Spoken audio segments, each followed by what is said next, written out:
Today, we're making Chao Tom, or sugarcane shrimp, a traditional Vietnamese dish consisting of shrimp paste wrapped around sugarcane and fried to golden perfection. This is a popular item that's typically served with either cơm tấm or bánh hỏi. The texture of the shrimp cake is slightly bouncy and chewy, the flavor profile is sweet and savory, and is perfectly fragranced by the sugarcane. It's super easy to make at home, and it's so good.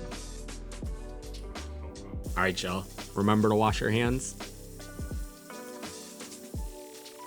The first step is making our shrimp paste, and we'll get our shrimp rinsed and cleaned in some cold water.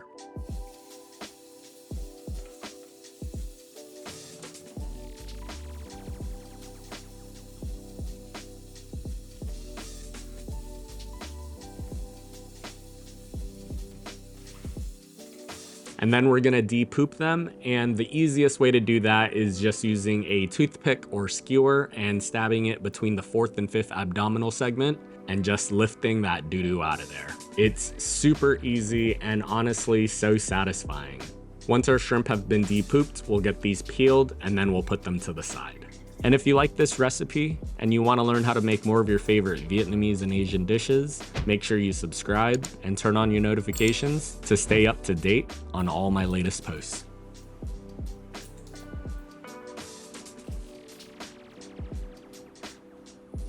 And then the secret to the best Chao Tom is actually pork fat. The pork fat will give the shrimp paste its signature bouncy texture and add some much needed fat to the dish. The pro tip here is to make sure that you partially freeze your pork fat for a couple hours prior, as this will make it easier to cut and help maintain its structure while we process it. We'll get these into small pieces and throw them into the food processor, and we'll blend until it turns into a paste. And since my food processor is on the smaller side, I do have to do this in batches to make sure that my processor doesn't overheat and that the pork gets super smooth.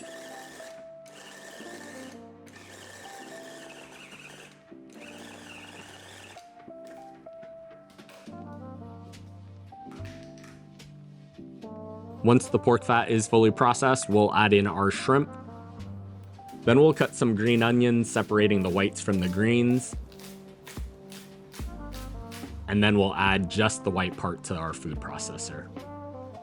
Drop in some minced garlic, and we'll also add an egg white. We're gonna season this with a touch of fish sauce, some sugar, salt, and white pepper. Then I'm gonna add some cornstarch, which will help ensure that our shrimp paste stays nice and bouncy. We'll pulse this a couple of times and then get this fully combined.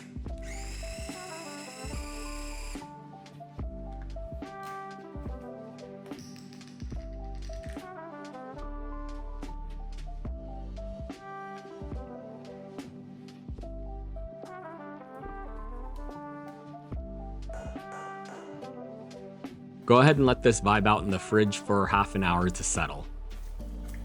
Then for the sugarcane, I have 20 ounces of this canned sugarcane. If you can find fresh sugarcane, that's great, but it's not that accessible for me.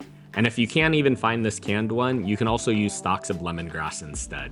I'm just gonna go ahead and drain the sugarcane and pat them dry with a paper towel.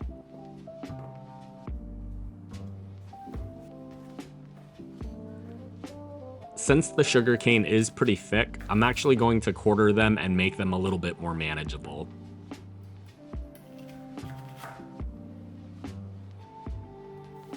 Once the sugarcane are all cut to size, we'll wrap these up with the shrimp. Now, this is probably the most difficult part in making these, and since our shrimp paste is pretty loose, we'll want to make sure that there is plenty of oil on your hands. The oil will help prevent the shrimp paste from sticking to your hands, and you'll need to constantly reapply oil to your hands throughout the entire process. To form these, I'll add a spoonful of the shrimp paste to my hand. We'll put a sugarcane right in the middle, wrap it around, and then I'll just roll the shrimp paste around the palm until the outside is nice and smooth.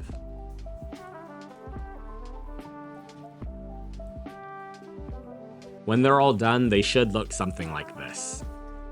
And then to cook these, you can either grill or deep fry them. Today, we're deep frying these in 350-degree oil for about 3 to 5 minutes, or until cooked through and golden brown.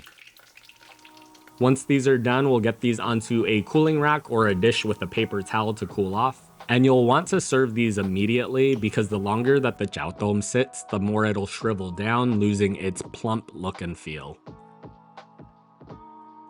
You can serve this in a spring roll, on a broken rice plate, on a platter with fine woven vermicelli noodles, or by itself. And then remember, the sugarcane is also somewhat edible too. You can chew and suck out the juices, just make sure that you spit out the remaining bits. As always, the full recipe and measurements is on my blog at feedthepudge.com.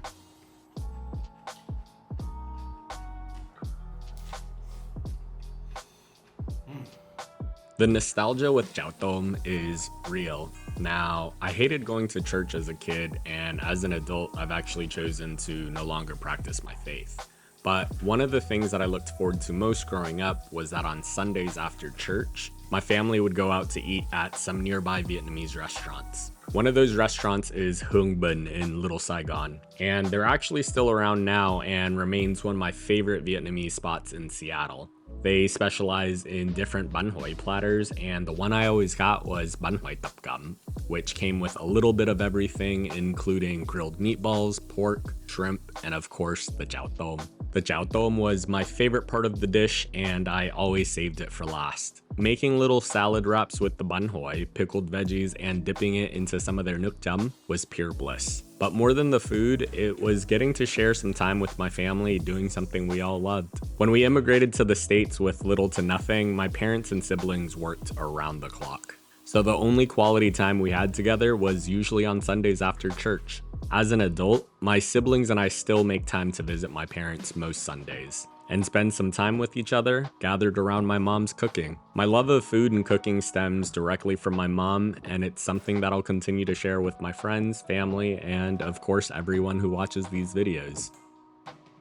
If you've made it this far, thanks for watching, and I hope you enjoy.